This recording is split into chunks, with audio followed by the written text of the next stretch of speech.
Dünýäde şeýle bir yerler bardyr bolan, ol yerler kartada görülür. Atlaryna meşders. Ýöne ol ýeriň gapysyndan hiç kim içeri girip bilmez. Ol ýerde nämeleriň barlygyny bilmemizi islemeýärler. Bu da adamlaryň bilesi geljilik duýgusyny oýandyrýar. Bugün men siz bilen dünýäniň iň gizli yerlerine gezerim. Hakikatdan hem ol yerlerde näme bar? Näme üçin girmek gadagan edilen? Bu derejede sırlı bolmaklaryna näme sebäp bolýar? Taýin bolsaňyz syýahatymyza başlaýas.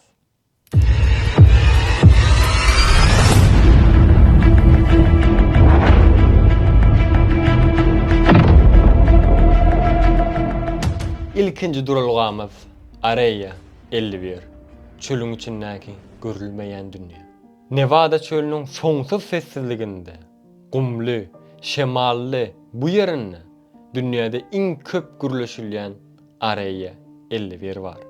Bu ýer şeýle bir ýapykdyr bolan, ýakynyna golaylaşsaňyz gadagan işaratlary, kameralar we araçaklar bizi garşylaýar.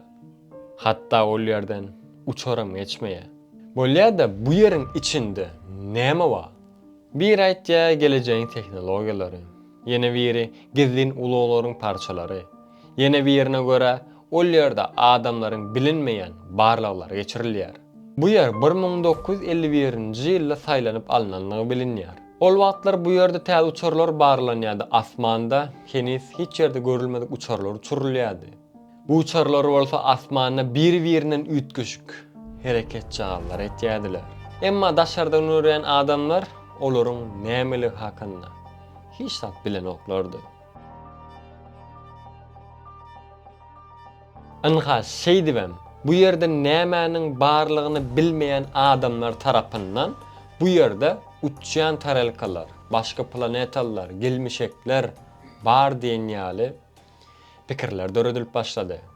Bu yer meşgul ýagdaýa getiren gurrun bolsa, başga planetalardan gelen uçordur. Uçan taralkalaryň parçalaryny barlyk edýärler diýen gurrun bolupdy. Areýa 51 hakynda aýdylýan hemme zat ýalanyda çykarlanok, dogram kabul edilenok. Bu ýeriň gapysy açylyp, sırlar ýüze çykmasa, Areýa 51 gün-günden adamlaryň üstündäki täsirini ulaldyr we dünýädäki iň gizli ýerleriň biri bolmagyna dowam eder. Gelin bolsa, inniki duralgamyz Hytaý. Bu yer kartadan hem görülýär, internet ulgamlarynda suratlar, amma ýöne ol ýeriň köçesinden geçmek mümkin däldir. Esasan hem Tibet we onuň töweregi daşardan gelen üçin hemme wagt açyk däldir. Sebäbi bu ýerler ejiz binalary, medeni ýadygarlyklary we uzak wagtlap dowam edip gelýän ýapyk ýaşaýyş görnüşlerini öwrenşendirler. Bir tarapdan mistik däpler, köne inançlar we gizlin däp dessurlar. Bir tarapda bolsa daşarky dünýä bilen ýapyk bir durmuş. Dünýäniň hiç ýerine beýle ýapyk, taryhyň ýyty gelip duran ýeri we adamlaryň bilesi geljilik duýgusyny artykmajy bilen oýandyrýan ýer tapmak gatykyn. Bu ýere Zhongnan-Hai diýilýär we yer astyna şäher gurlanlygy aýdylýar. Pekin şäheriniň içindäki binalaryň arasynda gizlin köprü hem bolup biljekligini aýdýarlar. Käbirlerine görä bu ýerde Hytaý taryhynyň açyklanmaýan böleglerini değişli dokumentleriň saklanýan ýeri hem diýilýär. Ýöne Hytaýda daşky dünýä garşy ýapyk başga ýerler emma, meselem Mogui-Sheng, Şeytan şäheri, Chongqing, ýerasty tunelleri, Hisha adalary, Bakhelyang, suň astyndaky şäher diýen ýaly ýerler. Dünýäde sırlı ýerler atly bir sanaw bolsa da onu Hytaý ol sanaw iň ýokary derejesinde durardy. Hytaýdan uçarmyza minip Antarktikaga uçalyň. Sebäbi inniki duralgamyz Antarktika. Bu ýer dünýäniň iň sowuk, sessiz we illenmedik ýeri. Kartalarda hem görkezilmeýän ýapyk tunelleri, buýlaryň aşagynda saklanýan köne guruluşlary we gözlegleri ýapyk nokotlary. Antarktika tutgan meýdany boýunça Ýewropadan hem uludur. 1961-nji ýylda durmuşa geçiren Antarktika şertnamasy bu materiýaga dünýäniň iň köp goralýan yer etdi. Bu şertnamada köp yerleri gazmak gadagan edildi.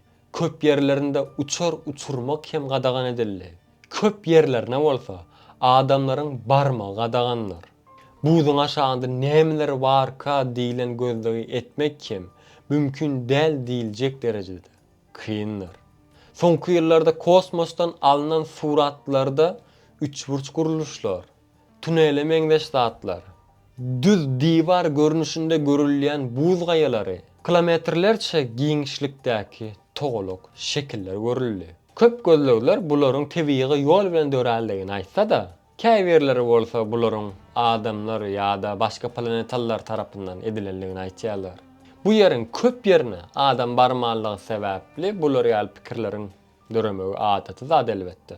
Bu ýerde Vostok köl diýilen bir ýer bar. Bu 4 kilometrlik bir buýduň aşagynda ýerleşýän bir köldir. Bu ýer 15 milyon ýyldan bäri şol 4 kilometrlik buýduň aşagynda ýerleşýär. Antarktika kartadan seredenmizde köp ýerini bulaşyk görýäs. Üstüni ýapyp görýäs. Bu ýagdaýlar biziň bu ýerde näme waka diýen bilesigeljilik duýgumyzy hem oýarýar. Bu ýerler belki gelejegimiziň sirlaryny göterýändir. Belki de geçmişiň ýyllaryny dowam etdirýändirler.